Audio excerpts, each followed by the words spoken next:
পায়খানায়, বাথরুমে অথবা প্রস্রাবখানায় বসে মোবাইলে কথা বলা যাবে কি? বাথরুমে যাওয়ার আদব হচ্ছে বাথরুমে গিয়ে কোনো কথা না বলা।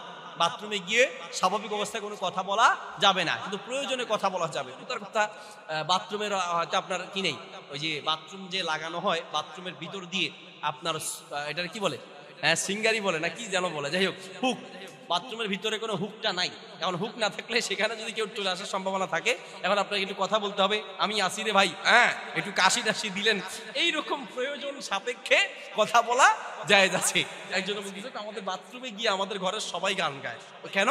ও কারণ হচ্ছে আমাদের বাথরুমের ভিতরের যে হুক সেটা নষ্ট হয়ে গেছে। তো এখন কি করব? এই জন্য যেই ঢুকবে সেই গান গাইবে, তাহলে বাইরে যারা আছে তারা বুঝবে যে স্যার ভিতরে আছে, অফিসে এখন যাওয়া যাবে না। এইরকম প্রয়োজন সাপেক্ষে কথা বলা যাবে, কিন্তু মোবাইলে কথা বলা তো খুব কি না প্রয়োজন না। তবে মোবাইলেও যদি খুব গুরুত্বপূর্ণ হয়, যেটা খুবই গুরুত্বপূর্ণ, বাড়ির সমস্যা হয়ে যাচ্ছে এরকম যদি কোনো কিছু হয়, তাহলে জাস্ট ধরে যতটুকু কথা বলা দরকার ততটুকু কথা বলা যাবে। খুব প্রয়োজন যদি হয়, যেমন হতে পারে যে ফোনটা আপনি না ধরলে বড় ধরনের বিপদের সম্ভাবনা আছে, কথার কথা, এই ধরনের যদি হয় তাহলে ওই খুব প্রয়োজনের সাপেক্ষে যতটুকু কথা দরকার ততটুকু কথা বলা যেতে পারে। স্বাভাবিক অবস্থায় বাথরুমে কথা বলা হচ্ছে মাকরুহ, এটা অনুচিত। দাঁড়িয়ে প্রস্রাব করা যাবে কিনা? নবী সাল্লাল্লাহু আলাইহি ওয়াসাল্লাম নাকি দাঁড়িয়ে প্রস্রাব করেছেন।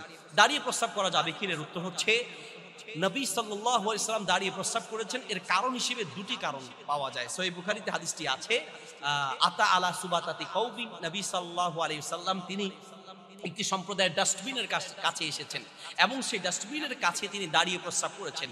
দাঁড়িয়ে প্রস্রাব করার দুটি কারণ এখানে মুহাদ্দিসরা ব্যাখ্যা করেন। এক, ডাস্টবিন নিচে যদি ময়লা থাকে, তিনি যদি সেখানে বসতে যান তাহলে কাপড়ে ময়লা লেগে যাবে, নাপাকি লেগে যাবে, এজন্য তিনি দাঁড়িয়ে প্রস্রাব করেছেন। দ্বিতীয় কারণ হচ্ছে নবী সাল্লাল্লাহু আলাইহি সাল্লামের কোমরে ব্যথা ছিল, শারীরিক ব্যথার কারণে তিনি দাঁড়িয়ে প্রস্রাব করেছেন। তাহলে আপনারও যদি এমন জায়গায় যান, যেমন আমরা অনেক সময় ঢাকা চিটাং যাওয়া আসার পথে অনেক বাথরুমে দেখা যায় যে, অনেক হোটেলে দেখা যায় যে বসার ব্যবস্থা নাই, অথবা বাহিরে গিয়েছেন, বাহিরের কান্ট্রিগুলোতে অনেক জায়গাতে দেখা যায় যে একটা কালচার তৈরি হয়েছে দাঁড়িয়ে প্রস্রাব করা, ঠিক আছে? অনেক ছোট বাচ্চারা চিন্তায় পড়ে যায় প্রস্রাব কেমনে করবে, ও তো বসবে এখানে, আর হচ্ছে মাথার উপরে প্রস্রাব করার, তার এই যে বালতিটা সেটা কি, তার যে কমেট সেটা হচ্ছে মাথার উপরে, এখন এখানে বসে ওখানে কেমনে উঠাবে, এটা নিয়ে বাচ্চারা বিপদে পড়ে যায়। এইরকম যদি হয় তাহলে সেই ক্ষেত্রে তো একটা মহা বিপদ। বাকি যদি আপনি বসার ব্যবস্থা না পান, দাঁড়িয়ে প্রস্রাব করা যাবে, বাচ্চাকে কোলে নিয়ে কি করবে না। হ্যাঁ, এরকম হয়তো আপনার ঢাকাতে যাওয়ার পথে এক বাচ্চা এটা নিয়ে অনেক চিন্তায়, ও খালি দেখা দিছে আমি বসবো এখানে, কিন্তু ওখানে কেমনে উঠাবো।